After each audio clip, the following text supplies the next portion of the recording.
José Carlos Guerra Aguilera, todavía con el tema de la marihuana, pero en otro aspecto. Creo que es sumamente importante que la prensa nacional, con fortuna, destacó que solamente 4 personas son las beneficiarias. Eso hizo provocar que el señor Fox, el señor de las 3 letras, dijera una cuestión con ignorancia supina. Indicó el señor Fox que era discriminatorio en contra de toda la nación. Qué simpático.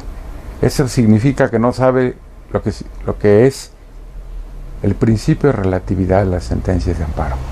¿Qué significa el principio de relatividad de la sentencia de amparo?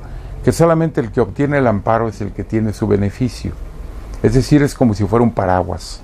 Solamente el que tiene el paraguas, y hasta donde lo tenga extendido, es el que obtiene el beneficio.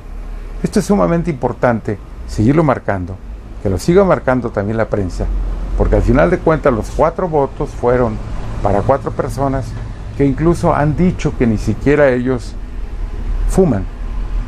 Vamos, no que sean marihuanos, no que canten cucaracha para establecer aquello de que la cucaracha, ni siquiera que hayan sido sardos, que eran los primitivos fumadores de la marihuana. No, eso es otro boleto.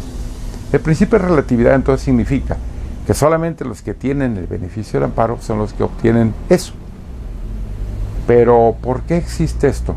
Bueno, existe esto porque al final de cuentas, si no mal recuerdo, el artículo 260 de la Constitución peruana, allá tiene un ejemplo mundial, como la tiene también Colombia, y el ejemplo mundial es que cuando una ley se declara inconstitucional, se expulsa del ordenamiento. Es decir, se deroga y como consecuencia de ello ya no tiene vigencia.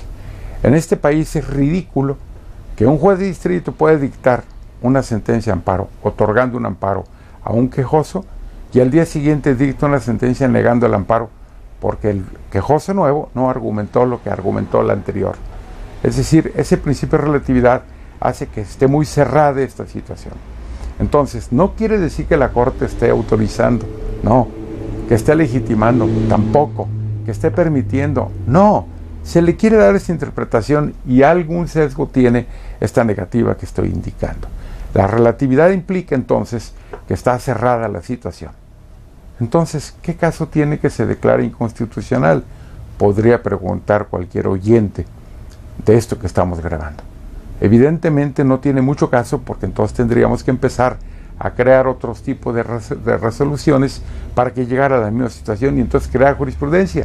¿Y eso qué es? Mejor me meto un poquito en otro tema, el tema de la acción de inconstitucionalidad. La acción de inconstitucionalidad es un tema que establece el artículo 107 de la Constitución y que permite, ese sí permite, que cuando se declara que un artículo es inconstitucional, se le manda a llamar la atención al emisor de la ley para que la corrija. Es decir, los legisladores son muy timoratos, son muy cortitos, son muy pusilánimes y le dicen a la autoridad: oye, declaraste esto que está con vicio de constitucionalidad, modifícala.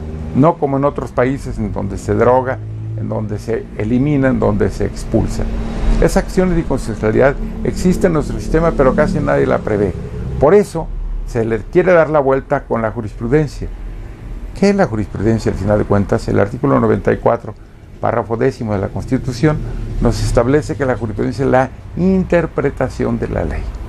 ¿Qué pasó entonces en la Corte? Sí se interpretó la Ley General de Salud en el sentido de establecer que era inconstitucional ciertos usos en relación con la marihuana. Por eso se habló tanto de lo lúdico, que hacía mucho que no lo oíamos, del juego. Pero al final de cuentas el voto en contrario también nos dice algo muy importante.